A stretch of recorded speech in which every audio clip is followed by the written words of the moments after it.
We are in our 5th week of our series based on Michael Singer's book, The Untethered Soul. So I'm going to start with a story that Michael shares in the book. And so this is our opportunity to use our unlimited imagination. So he says, imagine that you found yourself in the midst of this open field where the sun was always shining. It was a beautiful field, kind of out in the middle of nowhere. It was so beautiful that you decided that you wanted to live there. And so you decided that you were gonna buy the land and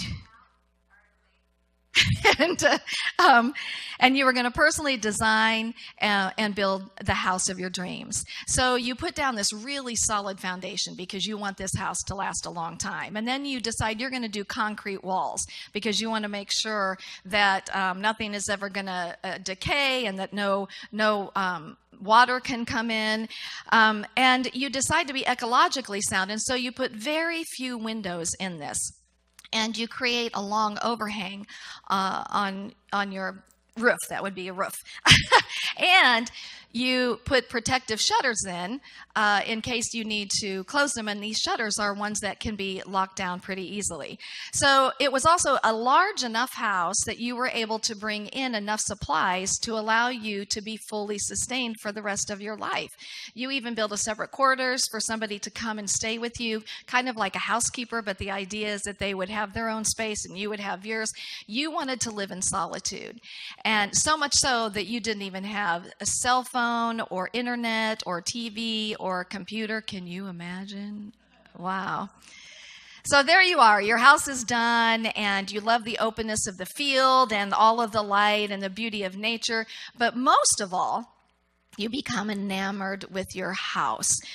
You would put your heart and soul into it, and the house really was you. In fact, your growing infatuation with the house became so much that you began to be irritated by the strange sounds and sights of the outside. And so you started spending more and more time inside. And then you realized, I can close these shutters and doors and I can lock them down, which made you feel pretty good. It was more like a fortress at this point because you were a city person and, kind of scared you being out there by yourself. But you were determined to make it happen.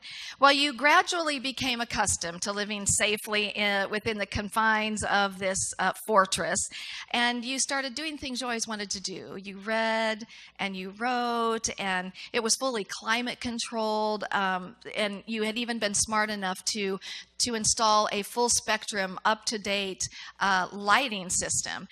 But oddly, without realizing it, you became so comfortable and you felt so safe and accustomed to yourself within the house that you kind of stopped thinking about the outside altogether. The inside was predictable and familiar and was in your control, but the outside of those walls felt kind of scary, and they felt unpredictable and out of your control. So with the shutters locked, when the lights were off, it was absolutely pitch black, but you were so used to having the lights on all the time that you didn't notice until a bulb burnt out. And you went looking for more bulbs, and there were no more bulbs. And so one by one, these bulbs are burning out until you find yourself in total darkness and you're having to find your way around. But then you realize that there's some candles. And so from that point forward, you are sparingly using these candles to create whatever light you could. Now, this was very difficult for you because you loved the light. However, and hear this sentence right here, yet it wasn't difficult enough to force you to overcome the fears you had developed about leaving the safety of your home. And this applies to all of us. So eventually the stress of living in the darkness, and it began to affect you physically and mentally and emotionally. You became obsessed with keeping the house lit, and the only light that you knew was a light that you actually created. And it became pretty lonely in there. You were cut off from everything, and you were no longer aware of exactly what you were afraid of the outside.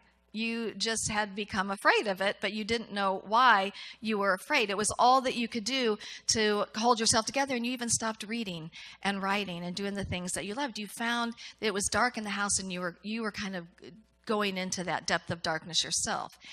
And then one day, the housekeeper yells up to you to come down into the cellar. And as you walk down into the cellar, there's light. And what she had found was she had found all of these flashlights, and all you had to do was shake them up, and they would light up. And so there was this light, and you were so excited about it, and you knew that this light was going to be there for quite a while. And so the two of you started, redecorating the house, and she loved your writings. And before too long, there was an ember of love that started to be shared between the two of you. And it became so strong that you even did a ceremony in the house. And now the house was lit not only with the flashlights, but there was all this beautiful light from the love of the two of you. Well, one day you come across a book, and it was a very mystical book in the confines of your home. And as you're looking at this book, I've kind of lost my place here. It talks about the natural radiant light that exists, quote unquote, outside. And it even speaks of bathing in this light. But it was talking about more light than you could ever begin to imagine without you having to do anything to create it. Now, this was confusing to you because you could only view things in relation to the way you were living. Hear this. You can only view things in relation to the way that you were living. You had lived there for so long that all your hopes, dreams, philosophies, and beliefs were founded upon being inside that dark house. Your whole world was about keeping life together that you had managed to build for yourself within the confines of this house. Of course, this has to do with us metaphorically. But the thing is, as you are reading this book, it's really starting to something inside of you is excited about it. And it talks about being able to actually walk in this light. And it seemed to be describing a self-luminous light, omnipresent, that shines everywhere all at once. It's a light that falls on everything evenly. And though you had at this point no frame of reference for understanding this, again, it touched something deep inside of you. And then the book actually discussed that you might want to open those doors and go outside of them. In fact, it said that while you are attached and enamored with the world you create to avoid darkness, you will never know the abundance of natural light that is beyond the confines of your house. How will you ever go outside when you are so dependent upon the house that you have built inside? And so this is a beautiful analogy for, again, the house that we build inside. And like I said, I recognize I have numerous houses because I have a house that's protecting this thing and a house that's protecting this thing. And so, and those houses, what they're doing is, the thing is that there's a fear of stepping outside of that. And there's a fear of the darkness, but the reality is the darkness is right there where you are within the confines of that. And the light is when we move past that. The light is when we push past those seemingly fearful places in our lives. And so he goes on to say that the walls of our houses, they're built with all our past experiences, our concepts, views, opinions, beliefs, hopes, and dreams that we have collected around ourselves. And then we have taken this and we have woven it together into a conceptual world in which we live. And the thing about this is that we don't even recognize that we've done that or that we're living from that. And so he said, why did we build it? First, let's look at what happens when it gets kind of rocked. Has anybody ever built their life around another person, a relationship, a job, a home, whatever? We've probably all done that. And so if you have, has the foundation ever all of a sudden been pulled out from under you? Somebody dies, the job goes away, something shakes your model to the core. And he said, when this happens, your entire view of who you are, including your relationship to everything and everyone else, begins to fall apart. And you panic and you do everything that you can to hold it together. You beg, you fight and struggle to try to keep your world falling apart. And I could relate to this in my first marriage when I knew that the right thing to do was that we wouldn't stay together, but man, it was my world. And this is what it was. And I fought and I begged and I tried to hold it together. Anybody ever done that in a relationship? How'd that work for you? Yeah. And what he says is what you experience when this happens is one of the most important learning experiences of your life because you come face to face with the model that you have built. You come face to face with that. So I want to share with you just a couple of personal things, and some of you have heard this story before, but when I was in my early 20s, I sang in the choir at my church, and I sang with my oldest sister, and my oldest sister had this beautiful voice. She had taken choir, and her vocal instrument had been tuned, and, I've always, until I turned 60 this year, because no longer is that happening. But I used to have this thing about I'm not enough, I'm playing small, and I always felt less than her. But we would sing duets, and she always got the solos in the duets, and I so wanted to sing a solo. And so finally one day, the choir director says, okay, I want you guys to sing, and you're both going to have solo parts. And I'm like, yes, it's happened. Man, I practiced my heart out. And so even at practice there, it was great. The day of the cantata comes, and I get up to do my solo, and I am so scared that my throat is constricted, and hardly anything came out. And I was so embarrassed. But what really got me was when I went and sat down next to my sister, who I looked up to so much, and she just looked at me and she said, "What happened?" And it was like devastation. And I built a mighty fortress around that because I was never going to put myself in that position again, that situation, to be that vulnerable, to fail epically like that. And so for 15 years, I didn't sing anywhere. And all I wanted to ever do was sing at church. That's all. It was my aspiration, just to get to sing at church, until one day I was going to do a talk here, and the talk was on the possible dream. And I thought about, well, what would be my possible dream? I'm like, just singing in church. And okay, well, what would be my first step in that? I got to take voice lessons. And there was a woman who was helping us with our music program here, but she never came in during the week, ever. And it was like a day or two later, we're sitting at lunch, and in walks Beverly, and it was just like, oh. And that's the thing, is when we start stepping out, the wall is simply a finite structure that is just hiding the light. The light is there. And so the moment that we step out, everything is right there to guide us. It's the light of God. It's the light of the whole Spirit, the Holy Spirit. And everything that we need is right there for us. So I started taking voice lessons, and then I decided I'm going to come in from the back of the church that morning, and I'm going to sing "Oh, What a Beautiful Morning." And I was scared. And so I did it, and I didn't, let people know until the talk that was like a huge deal for me to do that. But the thing is, one of the things he talks about is that when we start to push these walls, when we start to kick them down, we feel like we're going into an abyss because we don't know what's on the other side of that, especially if we're in our human ego. And that abyss is like darkness. And how many of us have said, "Oh my God, I felt like I was just going to die"? And it's not that we think we're going to die, but that's how dark it feels. But the opposite is true. That when we kick that wall down, when we push that wall down, it's light. Because it's God. And we've moved out of the human self, the human ego, and we've moved into this greater realm of remembering what I live and move and have my being in, and what lives and moves and has its being in me, and then I have nothing to fear. Because I'm going to tell you, every time that we build a structure, it's based on fear of something. It's fear that builds the walls.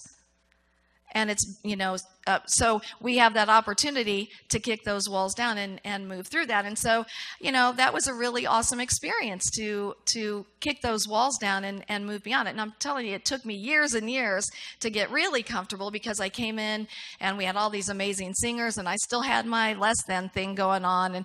But with time, I just felt better. And these are two little ones, but because I had an awareness today that when I was in junior high, I had these corduroy pants, and I loved my corduroy pants, and I wore them all the time. And then one day, this boy says to me, "Why do you wear the same pair of pants every day?" And it was like, oh. And so this is funny. I never wore the same outfit for 2 weeks at a time. I wrote down every day what I wore, and I didn't wear it.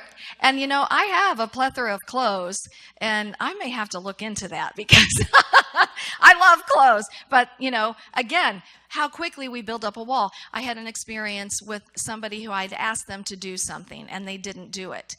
And I ran into them, and they brought it up, and instead of just standing and being willing enough to stand there and say, this is why it would be good for you to do this, I backed up.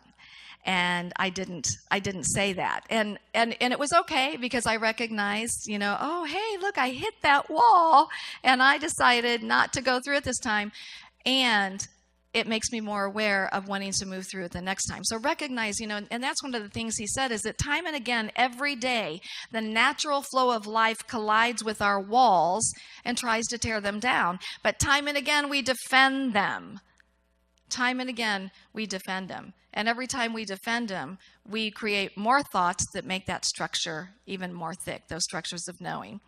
Now, Unity Magazine, which is a wonderful magazine, if you don't get it, I encourage you to go to unity.org and sign up to get Unity Magazine. It's got so much good stuff in it.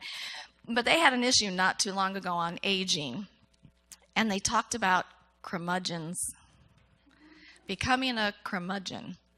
So I thought, what most represents curmudgeon? I thought Maxine. If you're happy and you know it, thank your meds. I'm not grouchy by nature. It takes constant effort. I'm knitting you a muffler. What size is your mouth? Someone asked me how old I am. I told them that a lady never reveals her age, and neither do I. One of my coworkers has an annoying habit. She works, makes me look bad. Thought about cleaning the house, but then I thought, what's the house done for me lately? So that's kind of a curmudgeon. Okay, so essentially what it was saying in the magazine, because I think it's really important, is no matter what age we are, to recognize how important it is to stay open. And we become a curmudgeon when we close up and we think that life has to be only this certain way, and that everybody's values need to be my values. Now, please hear me. I'm not asking you to give up your values, but I am saying that, just like our parents thought the world is falling apart because we had the Beatles and we had, oh my gosh, and, just like they had that fear, and we're okay. We have these fears as we look at some of our younger people, and we hear the music that they're listening to, or whatever. And it's so important not to dig our heels in and create this structure and become an old curmudgeon and become somebody who's not going to be open to anything. And how about learning? Papa Harry was the greatest inspiration to me of someone who continued to stay open always. He never got stuck in what is. He read everything. He talked to anybody. He did not have those walls. And it's interesting because in Unity itself, in our bigger movement, there's actually a divide. And that divide is, there's an organization kind of under Unity's kind of under it, but it's ministers who only want Fillmore and don't want anything else brought in. And so they've created their own thing, and they're happy with what we're doing, with what they're doing. And for us, we look and we say, "Holy schmoly, Charles Fillmore, he'd be at the head of this stuff. He would be saying, this is so great. I reserve the right to change my mind." And the science that is supporting this. And when we were up at Unity Village, we got to hear Howard Martin, who is one of the founders of Heart Math, which I'm so excited to bring Heart Math to you. But the science that provides evidence of the power of our heart is amazing. And Charles would be up there. The problem is that when we remain so close, we lose friends and we lose family, and we become so stagnant that we're not letting anything else in. And it's important for us to become aware of, even as we're looking at moving forward as a ministry, because the thing is, you guys, we have got to look at what is going to sustain this ministry beyond us. And we have to look at these younger people now, and we have to say, what is going to attract them? How do they need to have church? And open ourselves up to that, because I know all of us want this ministry to be here for generations, right? Yeah. And so it's just a matter of saying, maybe where am I being closed? And how could I be a little bit more open? And the last thing that I want to talk about is that, in our world, in our country today, for me anyway, I look at it and I think it's, the most divided that we have been in history. And not just divided, but there's just visceral feelings when you think about politics and what we believe, and part of this journey for us is going to be recognizing the houses that we've built based on our values. And again, I'm not saying give our values up, but here's what I am saying, and I love, love, love this definition. The definition of listening is a willingness to be changed by what you hear. But here's what happens to us. Somebody comes into our environment, they look really different, they're saying things that are really so opposite of what we believe, and we're over here in our little house, and we're not listening because we're building our defense. And we're thinking about, well, what am I going to say? And we're not even listening. We're not even opening ourselves up to saying, is there something that I could hear here? And I think, how many times for myself have I been, I never looked at it from that perspective. Or I had no idea that you went through this, or that your family went through this. And it creates connection. And we have to be the leaders of that. You and I, we are called to be the leaders of that. We are called to really stand and to say, I so desire oneness and connection that I am willing to go up against those walls, and I am willing ultimately to just, kick them down or push them down, or Susan Dempsey earlier said today, or just at least open a window, and see what's on the other side of that, because it is so important for us to be in dialogue with each other. I think about what happened with the Good News Story. And had that young man not followed that, can you imagine him getting out of his comfort zone to hug this person who is so opposite, and then asking him the questions with a desire to be changed by what he heard? And in that encounter, wow, you talk about some walls coming down. And even for us in hearing that story, you talk about some walls coming down. And it's imperative. And so here's the thing, is that this is going to happen to us every day. And don't look at it as being an overwhelming thing. For me, I look at this as like, this is the next thing that I need on my spiritual evolution. This is the next information that I need so that I can really start looking at things. And our mission is, to be authentic and to support each other in being authentic. And when we are in those structures of knowing, we cannot be authentic. We can't be authentic. When we step out and we say, here I am, world, and we can share our opinions, and that's okay, but we don't have to push them on people, and we don't have to make other people wrong because they have different opinions. And so this week, your homework, if you would like to do it, is to wake up and to become aware. And as I always say, don't beat yourself up. When I realized that I did not move through my wall, I was just like, oh, that's interesting. Okay. What would I do different? And maybe I hope I'll have the courage the next time to step in and to say something. And what does it come down to? Fear. And the opposite of fear is love. It's God. And we can trust that every time. We can trust it every single time. And I think that we wouldn't be here if that isn't what we wanted the most. We want to walk in that awareness of God. We want to walk in that awareness of spirit and truth and love and goodness and kindness and compassion and connection. We want to walk in that, right? So we have to do our part.